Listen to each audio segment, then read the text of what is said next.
अपन पढ़ रहे थे 12वीं क्लास में मैथमेटिक्स में एक्सरसाइज 8 में, और 8वीं एक्सरसाइज के अंदर अपन पढ़ रहे थे 8.2 जो वर्तमान और हासमान फलन पर आधारित एक्सरसाइज थी। वैसे तो अपन ने पीछे की 2 क्लासों में उसको लगभग कंप्लीट कर लिया था, जो अलग ही टाइप के सवाल थे उनको कंप्लीट कर लिया था, उसका बेसिक कंसेप्ट क्या होता है उसको क्लियर कर लिया था। बच्चों के माध्यम से एक सवाल आया था मेरे पास में, पहले मैं उसको करवाता हूँ फिर अपन चलते हैं आगे की एक्सरसाइज 8.3 में। तो ये सवाल दे रखा है एक कि सिद्ध कीजिए कि fx बराबर a की पावर x a 0 और 1 के बीच में है और r में हासमान फलन है। मतलब अपने को एक फलन दे रखा है, एक अंतराल दे रखा है r, और a के जो a दे रखा है इसका भी मान दे रखा है कि ये 0 और 1 के बीच में है। तो अपने को इस r अंतराल के अंदर इस फलन को क्या दिखाना है, हासमान दिखाना है। तो आपको पता होगा कि किसी भी फलन को किसी अंतराल के अंदर हासमान या वर्धमान दिखाने का तरीका क्या होता है कि उस फलन का f(x) निकालो और फिर उस अंतराल में से उस मान को रख दो, उस अंतराल में से किसी मान को रख के चेक कर लो। यदि f(x) ग्रेटर देन 0 आ रहा है तो वो फलन वर्धमान हो जाता है, और यदि उस अंतराल के अंदर वो फलन लेस देन 0 आ जाता है तो वो फलन क्या हो जाता है, हासमान हो जाता है। तो उसी को आगे कंटिन्यूअस मेथड को कंटिन्यू करते हुए मैं इस सवाल को सॉल्व करता हूं। तो देखना मैं इस सवाल को सॉल्व करता हूं। fx दे रखा है अपने को a की पावर x, मुझे f(x) निकालना है, तो f(x) इक्वल टू, आपको पता होगा a की पावर x जो होता है उसका अवकलन क्या होता है, a की पावर x का अवकलन होता है a की power x log e a होता है। a की पावर x का अवकलन क्या होता है, a की power x log e a होता है। अब ये f(x) है, मुझे हासमान है दिखाना सिद्ध करना है, तो मुझे f(x) को क्या दिखाना है, लेस देन 0 दिखाना पड़ेगा कि f(x) लेस देन 0 आ जाए। तो देखना a की पावर x है, ये a की पावर x है। मैंने जैसे एक पीछे सवाल भी बनाया था, आपको याद हो तो, कि 2 की पावर में मैंने उदाहरण लेके बताया था कि 2 की पावर, जैसे अपने सवाल था पहला सवाल था fx बराबर दे रखा था e की पावर x। ये e जो मैंने बताया था ये धनात्मक होता है, और किसी भी धनात्मक संख्या की पावर चाहे कुछ भी रख दो, प्लस की माइनस की कुछ ही रख दो, बोले वो पूरा फलन क्या आएगा, प्लस का ही आएगा। जो मैंने 3 उदाहरण के माध्यम से समझाया था कि 2 की पावर 3 कर दो तो 2 की पावर 3 8 आएगा, 2 की पावर 0 कर दो तो 1 आएगा, और 2 की पावर -3 कर दो तो क्या आएगा, 1/8 आएगा। तो किसी भी धनात्मक संख्या के वर्ग में चाहे कुछ रख दो वो आनी तो क्या है, धनात्मक ही आनी है।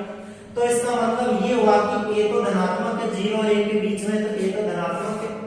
और a की पावर x है, x रियल नंबर में से लेना है, रियल नंबर वास्तविक संख्या तो कुछ भी हो सकती है, 0 भी हो सकती है, -1 भी हो सकती है, +1 भी हो सकती है, कुछ भी हो सकती है। तो फिर कुछ भी रख दो, चाहे x का मान ये तो ग्रेटर देन क्या आएगा, 0 आएगा। इसका मतलब a की पावर x जो है वो तो इस अंतराल के अंदर क्या है, धनात्मक है। परंतु मैं बात करूं किसकी, log e a की। ये log e a क्या होगा, तो इधर देखना मैं log e a की बात करूं, a जो है वो अपना किसके बराबर है, a जो है वो अपना 0 और 1 के बीच में, मैं 0 और 1 के बीच में से a का कोई भी एक मान उठा लेता हूं, 1/2 उठा लूं, 1/2 मान उठा लूं और इसके अंदर रखूं तो देखना log e 1/2 हो जाएगा। और आपको याद होगा एक प्रॉपर्टी होती है log की, m/n जो होता है log, वो log m minus log m लिख सकते हैं अपन उसको। तो मैं इसको लिख सकता हूं log e1 minus log e2 हो जाएगा। log e1 तो होता है 0 होता है, माइनस ये जो होता है log e2 ये लगभग होता है 0.3010। अगर इसमें से इसको माइनस कर दूंगा तो आएगा माइनस का 3010। तो यहां से क्या हुआ कि log e a जो है वो इस अंतराल के अंदर क्या आ रहा है, माइनस का आ रहा है। तो इसका मतलब ये हुआ कि log e a जो है वो तो क्या है, लेस देन 0 है। तो अब देखना ये धनात्मक है और ये ऋणात्मक है, मतलब ये प्लस का है और ये माइनस का है, दोनों आपस में मल्टीप्लाई में। तो अगर दोनों को मिला के लिख दूं और मल्टीप्लाई करवा दूं दोनों की, तो ये संयुक्त रूप से a की पावर x log ये जो आएगा वो क्या आ जाएगा, लेस देन 0, क्योंकि ये प्लस का ये माइनस का प्लस माइनस मिलके क्या हो जाएगा, माइनस हो जाएगा। तो इस a की पावर x log ये को अब मैं क्या लिख सकता हूँ, f डेश x लिख सकता हूँ, और ये लेस देन क्या आ गया, 0 आ गया। और बस यही अपने को उसको दिखाना था कि यदि f(x) लेस देन 0 आ जाए तो वो आ जाएगा कौन सा, आसमान फलन। अतः यहाँ ले देंगे, अतः a greater than 0 less than 1 तथा r में फलन f(x) हासमान फलन है, f(x) हासमान फलन है। ये था ये तो सवाल, सिंपल सा एक सवाल था कि हासमान या वर्धमान बताना था, इसको तो हासमान सिद्ध करना था, इसलिए f(x) क्या आ गया, 0 से छोटा आ गया, तो ये सवाल हो गया। अब ये सवाल हुए अपने 8.2 के वर्धमान और हासमान पे बेस्ड, ये एक्सरसाइज थी। अब आगे चलते अपन 8.3 के अंदर। 8.3 जो एक्सरसाइज है वो है स्पर्श रेखा और अभिलंब से संबंधित, यानी कोई भी स्पर्श रेखा हो, उस स्पर्श रेखा के बारे में और एक अभिलंब उसके बारे में, उस पे बेस्ड एक्सरसाइज है। तो देखना, मैं शुरुआत करता हूँ 8.3 की, और सबसे पहले बेसिक कंसेप्ट समझते हैं। अगर अपन ने किसी भी एक्सरसाइज का या किसी भी टॉपिक का सबसे पहले बेस को एकदम दिमाग में क्लियर कर लिया, अपने उस चीज का कंसेप्ट क्लियर कर लिया, तो फिर उस चीज के अंदर ज्यादा सूत्र रटने की या ज्यादा उनके किसी सवालों को रटने की इतनी जरूरत नहीं पड़ती। तो मैं चलता हूँ 8.3 के अंदर, और 8.3 अपने शुरुआत होती है स्पर्श रेखा और अभिलंब से। ये एक ही टॉपिक है, इसके अंदर स्पर्श रेखा और अभिलंब पर आधारित, स्पर्श रेखा और अभिलंब। आपने छोटी क्लासों में पढ़ा होगा कि स्पर्श रेखा क्या होती है और अभिलंब क्या होता है, उसी को लेते हुए अपन आगे चलते हैं और इनको पढ़ते हैं। तो देखो, मैं एक ग्राफ बनाता हूं, यहाँ पे मैंने एक ऐसे वक्र बना दिया, एक ऐसे ही वक्र बना दिया, कोई भी वक्र। ये वक्र है, इसका समीकरण मान लो, ये वक्र बनाया, इसका समीकरण मान लो y बराबर क्या है, f(x) समीकरण है इस वक्र का। इस वक्र पे कोई बिंदु ले लूं मैं, यहाँ पे ये बिंदु मान लो क्या है, ये बिंदु है मान लो x1 और y1। एक बिंदु है इस वक्र पे x1 y1, और इस वक्र के इस बिंदु से एक में स्पर्श रेखा खींच दूं, ऐसे एक सीधी सरल रेखा खींच दूं जो इस बिंदु से होती हुई गुजरे, तो वो वाली रेखा है वो क्या कहलाती है, स्पर्श रेखा कहलाती है। यानी किसी भी वक्र को किसी एक ही बिंदु पर स्पर्श करने वाली जो सरल रेखा होती है वो उसकी क्या कहलाती है, स्पर्श रेखा कहलाती है। इस वक्र की दोनों जो शाखाएं होती है वो वक्र के इस रेखा की एक ही ओर होती है, तब वो स्पर्श रेखा होती है। और इस स्पर्श रेखा की खासियत ये होती है कि ये सिर्फ और सिर्फ एक ही बिंदु पर स्पर्श करती है। तो ये तो हुई क्या, स्पर्श रेखा। और अगर इसी बिंदु पर इस रेखा पे एक 90 डिग्री का कोण बनाती हुई एक लाइन खींच दूं, सीधी रेखा खींच दूं, तो वो क्या कहलाती है, इस बिंदु पर क्या कहलाती है, अभिलंब। ये स्पर्श रेखा और अभिलंब एक दूसरे पे क्या होते हैं, लंबवत होते हैं, 90 डिग्री के कोण पर होते हैं। तो ये स्पर्श रेखा और अभिलंब अगर वक्र में समझे, ग्राफ में समझे, तो ये इस हिसाब से होती है। अपने जो सवाल आएंगे स्पर्श रेखा और अभिलंब में, तो अपने तो सवाल स्पर्श रेखा और अभिलंब के समीकरण से रिलेटेड है कि स्पर्श रेखा की समीकरण क्या होती है, अभिलंब की समीकरण क्या होती है। उसको समझने से पहले अपन थोड़ा सा 11वीं पे चलते हैं। 11वीं क्लास में अपन ने रेखा पढ़ी थी, उस पे चलते हैं।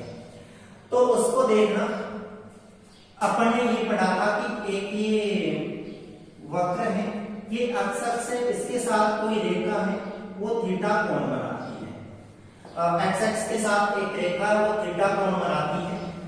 तो इसकी जो ढाल होती थी, इसकी जो स्लोप होती थी, प्रवणता होती थी, वो क्या होती थी, tan थीटा होती थी। और इसको अपन किससे प्रदर्शित करते थे, m से प्रदर्शित करते थे। अब अगर ये जो रेखा है, ये जो रेखा है जो इसके साथ थीटा कोण बना रही है, ये अगर इसके समांतर हो जाए, मतलब ये क्या हो जाए, ऐसे समांतर हो जाए। ये रेखा इस अक्ष के अगर समांतर हो गई तो इसके और इसके बीच में बनने वाला कोण थीटा कितना हो जाएगा, 0 डिग्री हो जाएगा ना। और अगर 0 डिग्री हो जाएगा तो यहाँ पे रखूंगा tan 0 कितना होता है, tan 0 होता है 0, तो m का मान कितना हो जाएगा, 0। तो आपको एक नंबर का सवाल यहाँ से पूछ सकते हैं कि अक्ष के समांतर रेखा की प्रवणता या ढाल कितनी होती है, तो वो कितनी होती है, 0 होती है। अब अगर एक और रेखा ले और वो इस अक्ष से क्या हो जाए, लंबवत हो जाए, इसके साथ में कितने डिग्री का कोण बना ले, 90 डिग्री का कोण बना ले, यानी थीटा इक्वल टू कितना हो जाए, 90 डिग्री। तो उस टाइम m जो होगी वो कितनी हो जाएगी, अनंत। क्यों, क्योंकि tan 90 का मान कितना हो जाता है, अनंत हो जाता है। तो दो ये पीछे की बात है 11वीं क्लास की, इसमें भी ध्यान रखना कि यदि कोई रेखा अक्ष के समांतर है तो उसकी प्रवणता क्या होगी, 0, और यदि कोई रेखा x के लंबवत है तो उसकी प्रवणता क्या होगी, अनंत होगी। अब आगे चलते हैं, अपने दो और बातें ध्यान रखनी है। दो बातें क्या ध्यान रखनी है, देखो, एक तो बात ये ध्यान रखनी है कि ये वक्र है, इसमें दो रेखाएं हैं, एक रेखा ये ऐसे है और एक रेखा ये ऐसे है, और इनके बीच में मान लो कितना कोण बन रहा है, थीटा कोण बन रहा है। इनके बीच में कितना कोण बन रहा है, थीटा कोण बन रहा है। ये मान लो L1 रेखा है और ये मान लो L2 रेखा है, इसकी प्रवणता मान लो M1 है और इसकी प्रवणता कितनी है, M2 है। तो इनकी दोनों की प्रवणताओं में जो संबंध होता है, इनकी दोनों प्रवणताओं में जो संबंध होता है वो होता है tan थीटा बराबर M1 माइनस M2 बट्टे 1 प्लस M1 M2। ये इन दोनों की प्रवणताओं में संबंध होता है। दो रेखाएं, दोनों रेखाओं की अगर प्रवणता दे रखी है तो उन दोनों रेखाओं की प्रवणता में ये संबंध होता है कि tan थीटा बराबर M1 माइनस M2 बट्टे M1 plus 1 plus M1 M2। अब अगर यहां से मैं ये देखूं कि ये जो कोण है इन दोनों के बीच में ये कोण कितना हो जाए, 0 डिग्री हो जाए, मतलब थीटा बराबर कितना हो जाए, 0 डिग्री। 0 डिग्री हो जाएगा तो ये दोनों रेखाएं आपस में समांतर हो जाएगी, क्या 0 डिग्री हो गया कोण, तो ये दोनों रेखाएं क्या होगी, समांतर होगी। और थीटा 0 डिग्री हो गया तो यहाँ पे रखूंगा तो tan 0 कितना हो जाएगा, 0 होता है, तो ये 0 हो जाएगा और ये वाला इससे गुणा होगा तो ये गुणा होके 0 बन जाएगा। तो कुल मिला के M1 माइनस M2 बराबर क्या आ जाएगा, 0 आ जाएगा, और यहां से M1 बराबर क्या आ जाएगा, M2। तो ये बात भी यहाँ पे ध्यान रखनी है अपने को। क्या ध्यान रखना है कि यदि दो रेखाएं आपस में समांतर हो तो उन दोनों रेखाओं की प्रवणता भी आपस में क्या होती है, बराबर होती है। आपको दे देगा कि एक रेखा जिसका समीकरण ये है तो इसके समांतर रेखा की प्रवणता ज्ञात कीजिए। तो अपन उस रेखा जो दे रखी है उसकी समीकरण दे रखी है, उसकी प्रवणता निकाल लेंगे और उसकी प्रवणता की क्या हो जाएगी, इसके समांतर रेखा की प्रवणता हो जाएगी। तो दो समांतर रेखाओं की प्रवणता जो होती है वो सदैव क्या होती है, बराबर होती है। अब ये दोनों रेखाएं अगर एक दूसरे के लंबवत हो जाए, एक दूसरे के लंबवत हो जाए तो यहां से थीटा जो आएगा वो कितना आ जाएगा, थीटा जो आएगा वो 90 डिग्री आ जाएगा। मतलब दोनों रेखाएं एक दूसरे के क्या हो जाएगी, लंबवत हो जाएगी। यदि दो रेखाएं आपस में लंबवत हो जाए तो क्या होगा, ये दोनों लंबवत हो जाएगी तो यहां रखेंगे तो tan 90 कितना हो जाएगा, अनंत हो जाएगा। और इस अनंत को अपन 1/0 लिख सकते हैं, क्या अनंत को 1/0 लिख देंगे। 0 लिखने के बराबर में पड़ा है M1 माइनस M2 बट्टे में क्या पड़ा है, 1 प्लस M1 और M2। अब ये इससे गुणा होगा, ये इससे गुणा होगा तो ये तो 0 हो जाएगा, ये इससे गुणा होके बचेगा क्या, यहाँ पे बचेगा 1 प्लस M1 M2 बराबर में क्या आ जाएगा, 0। तो यहां से M1 into M2 equal to कितना आ जाएगा, -1 आ जाएगा। तो दूसरी बात ये ध्यान रखनी है कि यदि दो रेखाएं आपस में लंबवत हो तो दोनों की प्रवणता का जो गुणनफल होता है वो किसके बराबर होता है, -1 के बराबर होता है। अब अगर आपको इस रेखा रेखा की प्रवणता दे दे, मान लो M1 आपको दे दे और आपको M2 अगर निकालनी हो तो आप क्या करोगे, M2 का मान किसके बराबर कर दोगे, -1/M1 के बराबर में कर दोगे। तो आपको इस प्रश्नावली में से ये 3-4 बातें याद रखनी है। मैं इनको एकदम अच्छे से यहाँ पे लिख देता हूँ कि आपको क्या क्या याद रखना है इस एक्सरसाइज में से। इस एक्सरसाइज में से 4 पॉइंट तो ये याद रखने हैं, छोटे छोटे प्रश्न बनते हैं इनमें से और सवालों को सोल्व करने के लिए ये काम आते हैं। ध्यान ये रखना है, पहली बात ये ध्यान रखनी है कि यदि कोई रेखा x अक्ष के समांतर हो, मैं यहां लिख दूं x अक्ष के समांतर रेखा की प्रवणता, x अक्ष के समांतर रेखा की प्रवणता कितनी होती है, प्रवणता कह दो या ढाल कह दो या इंग्लिश में स्लोप कह दो, कितनी होती है, 0। दूसरी बात ये याद रखनी है कि x अक्ष के, ये सेम ही लिखो, x अक्ष के लंबवत रेखा की प्रवणता जो होती है वो कितनी होती है, अनंत होती है। 2 बातें ये ध्यान रखना। तीसरी बात ये याद रखना कि यदि 2 रेखाएं समांतर हैं, कैसे लिखो, 2 समांतर रेखाओं की प्रवणता, 2 समांतर रेखाओं की प्रवणता, 2 समांतर रेखाओं की प्रवणता हमेशा क्या होती है, बराबर होती है। यानी M1 बराबर क्या होता है, M2 होता है। ये जो प्रवणता है M, ये dy/dx के बराबर होती है, या इसको कह सकते हैं अपन क्या होती है, ये tan थीटा। फिर प्रवणता को लिखने के 3 तरीके कि उसको M से डिनोट कर दो, dy/dx लिख दो उसको, या उसको tan थीटा लिख दो, या अपन ने लिया था एक फलन y बराबर f(x), तो उसको f(x) भी लिख सकते हैं अपन। तो ये ध्यान रखना। चौथी बात क्या याद रखनी है अपने को कि यदि 2 रेखाएं क्या हो आपस में लंबवत हो, 2 रेखाएं आपस में क्या हो, लंबवत हो, तो उनकी जो प्रवणता होती है उनमें ये संबंध होता है M1 into M2 जो होता है वो किसके बराबर होता है, -a के बराबर होता है। तो ये 4 तो छोटी छोटी बातें आपको याद रख लेनी है, रह जाएगी ये तो याद। फिर आगे जो सवाल है अपने, वो सवाल है कि स्पर्श रेखा की समीकरण ज्ञात कीजिए, लंबवत रेखा की समीकरण ज्ञात कीजिए।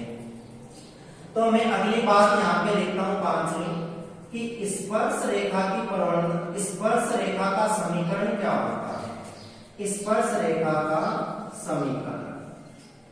तो स्पर्श रेखा का समीकरण आपको याद रखना है, ये होता है कि y-y1, यानी वक्र पे कोई बिंदु दे रखा होगा x1 y1, उसकी ढाल दे रखी होगी m, तो अपने को समीकरण निकालनी होगी तो सूत्र लगाना है y-y1 बराबर में mx x1।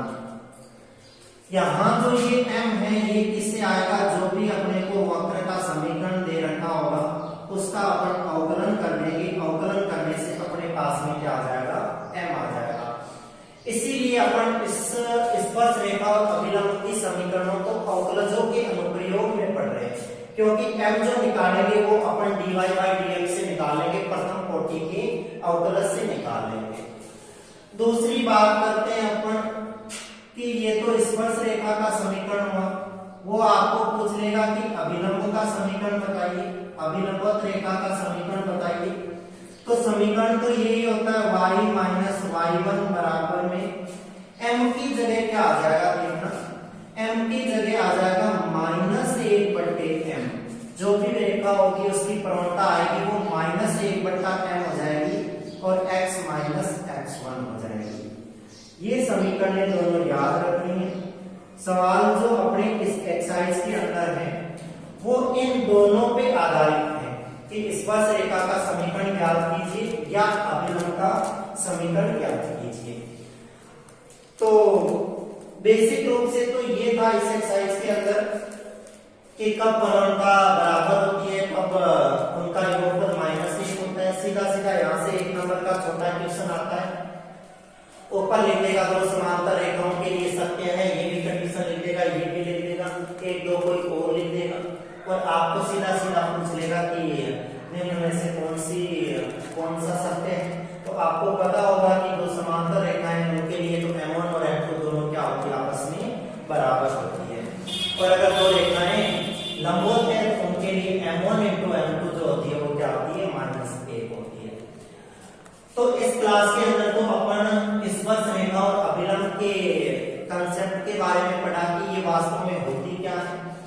अपने पेपर के अंदर या अपने एक्सरसाइज के अंदर जो सवाल है वो ये है कि आपको सीधा सा एक वक्र का समीकरण दे देगा और पूछेगा कि इस बिंदु पर, किसी भी एक बिंदु पर आपको क्या कहेगा, स्पर्श रेखा की समीकरण ज्ञात कीजिए। तो अपन सिंपल सा निकालेंगे, वो जो बिंदु दे रखा होगा उस बिंदु पर अपन क्या निकाल लेंगे, स्पर्श रेखा की प्रवणता निकालेंगे। यानी जो फलन मान लो दे रखा है fx दे रखा है तो उसका fx निकालेंगे, y दे रखा है तो उसका dy/dx निकालेंगे। इसमें जो बिंदु दे रखा होगा उस बिंदु को रख देंगे तो अपने पास dy/dx आ जाएगा, मतलब m आ जाएगी, चाहे इसकी पूछे चाहे इसकी पूछे। दूसरा अपने को उस पे बिंदु दे रखा होगा, वो बिंदु यहाँ जाएगा y1 और x1 और इसमें रख देंगे तो ये समीकरण बन जाएगी। तो आज की क्लास में तो इतना ही। आगे की क्लास में स्टूडेंट जो बताएंगे उसके आधार पे अपन सवाल करेंगे। वैसे तो सवाल हो जाएंगे इस एक्सरसाइज के, आप इन सूत्रों को लगा के सीधा सीधा कर लीजिए। जो सवाल अलग टाइप के हैं, थोड़े से हार्ड हैं, उन सवालों को YouTube के माध्यम से करवा दिया जाएगा। आप इन सवालों को देख के बार बार 8.2 को कंप्लीट करें।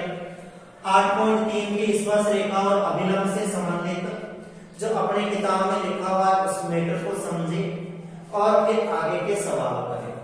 अपन मिलते हैं आगे की क्लास में और स्पर्श रेखा और अभिलंब से संबंधित सवालों के साथ में। तब तक के लिए धन्यवाद।